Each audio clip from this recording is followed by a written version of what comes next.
दोस्तों, जिन भी स्टूडेंट्स की बैक वगैरह आई हुई है उन स्टूडेंट्स के लिए बहुत वीडियो ये महत्वपूर्ण होने वाली है। क्योंकि बैक क्यों आती है, बैक क्यों लग जाती है और एकेटीयू में बड़े बड़े टॉपर की भी बैक आ जाती है।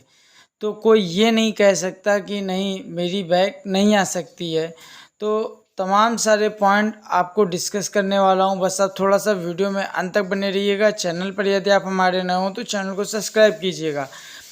आप पूछ रहे हैं कि अगर एकेटी यूनिवर्सिटी में बैक आ जाए या रिज़ल्ट में मार्क्स ना आए, फेल या बैकलॉग हो जाए तो क्या करना चाहिए। चिंता मत करो, ये बहुत कॉमन है और हर साल हज़ारों स्टूडेंट्स के साथ होता है। ठीक है, और मैं आप सभी को बता दूं कि अगर एकेटीयू में बैक आ जाए तो क्या करें। ये तमाम सारे स्टूडेंट्स की क्वेरीज आती रहती है, तो उसके लिए मैंने ये तैयार किया है कि कैरी ओवर एग्ज़ाम आपको देना पड़ेगा। लेकिन एकेटीयू में हर साल जो कैरी ओवर एग्ज़ाम है वो कराया जाता है, उसमें आप उसी सब्जेक्ट का दोबारा भी एग्ज़ाम दे सकते हैं। ग्रेस मार्क्स का ऑप्शन होता है। अगर आप सिर्फ 1-2 नंबर से फेल हो जाते हैं तो एकेटीयू के रूल के अनुसार आपको ग्रेस मार्क्स मिल सकता है और उसमें आप पास हो सकते हैं। फिर इसके बाद इम्प्रूवमेंट एग्ज़ाम अगर चाहें आप, जिन सब्जेक्ट में मार्क्स कम होंगे लेकिन आप चाहते हैं कि उसमें हमारे मार्क्स बढ़ जाएं, तो आपको इम्प्रूवमेंट एग्ज़ाम देना पड़ेगा। रेगुलर पढ़ाई मतलब previous year question paper, regular carry over exam pass करने के लिए पिछले सालों के प्रीवियस ईयर क्वेश्चन पेपर करना बहुत ज़रूरी है। ज़्यादातर क्वेश्चन वही रिपीटेड होते हैं। टीचर या कोचिंग की हेल्प लें। अगर कोई सब्जेक्ट बहुत टफ लग रहा है, जैसे M1 M2 TOC मैकेनिक्स आदि, ये तमाम तरीके के सब्जेक्ट हैं, तो सीनियर या कोचिंग या गाइडेंस लो।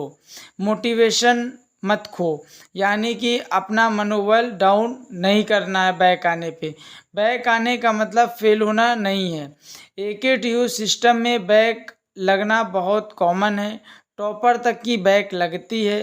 अगर आप 2 से 3 अटैम्प्ट में भी बैक क्लियर नहीं कर पाते हैं तो यूनिवर्सिटी स्पेशल कैरी ओवर आपको कराती है, फिर उसमें आप अपनी बैक क्लियर कर सकेंगे।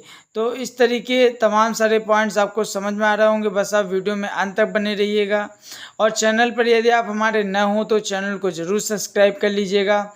सबसे पहले अपनी कॉलेज एग्ज़ाम सेल या एकेटीयू हेल्पलाइन से कांटेक्ट करें। कई बार रिज़ल्ट अपलोड या टेक्निकल एरर होता है तो आप RTI डालकर सिक्योरिटी चैलेंज रेगुलेशन भी अप्लाई कर सकते हैं।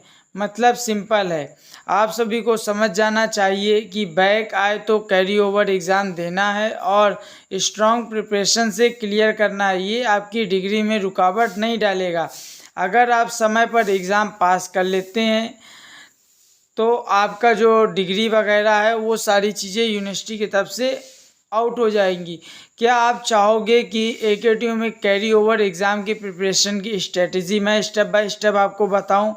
तो आप लोग थोड़ा सा वीडियो में अंत तक बने रहिएगा। कई कारणों से बैक आती है, उन कारणों को मैं आप सभी से डिस्कस करने वाला हूं। पेपर हार्ड होना, कभी कभी प्रश्न पत्र अपेक्षा से कठिन आ जाता है, कई छात्रों को अंक पासिंग मार्क्स से कम रह जाते हैं, तैयारी का अभाव होता है। सेकंड जो पॉइंट है आपका, तैयारी ना कर पाने के कारण आपकी बैक आ सकती है। अगर पूरे सेमेस्टर में इस तरीके का आपसे कुछ हुआ है और नियमित पढ़ाई नहीं हो पाई है, सिर्फ परीक्षा से पहले तैयारी की तो कॉन्सेप्ट क्लियर नहीं होते हैं, तो इसके कारण अंक कम आते हैं। अटेंडेंस और इंटरनल मार्क, एकेटीयू में internal marks sessional practical attendance बहुत मायने रखती है। कम अटेंडेंस और ख़राब इंटरनल से भी बैक आ सकती है। टाइम मैनेजमेंट की कमी, पेपर में सभी सवाल पूरे नहीं कर पाना या एक सवाल को ज़्यादा समय खर्च कर देना कम अंक को घटा देता है। टेक्निकल सब्जेक्ट को टफ होना, इंजीनियरिंग और प्रोफेशनल कोर्स में कुछ सब्जेक्ट जैसे हैं M1 M2 मैकेनिक्स इलेक्ट्रॉनिक्स आदि ज़्यादातर स्टूडेंट्स को टफ लगते हैं, इसमें बैक आना आम बात है।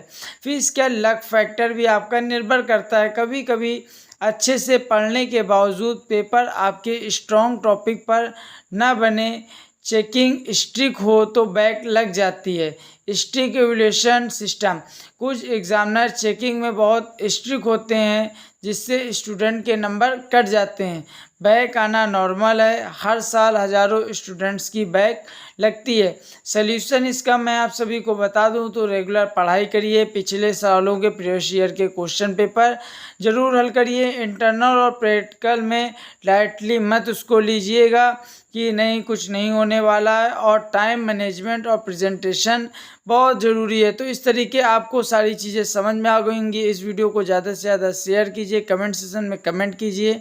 चैनल पर यदि नए हो तो आप चैनल को ज़रूर सब्सक्राइब कर लीजिएगा, और कोशिश ये कीजिए जो भी आपके स्टडी से ग्रुप्स वगैरह बने हो सभी दोस्तों तक इस वीडियो को शेयर कर दीजिए, ताकि जिन भी स्टूडेंट्स की बैक वगैरह आती है, यही सारी प्रॉब्लम्स क्रिएट होती हैं आप सभी के साथ, तो आप सभी के डाउट्स क्लियर हो गए होंगे। और यदि किसी भी तरीके की कोई क्वेरीज वगैरह है तो आप मुझे कमेंट सेक्शन में कमेंट कर दीजिएगा, मैं एक एक कमेंट्स का आप सभी को रिप्लाई कर दूंगा।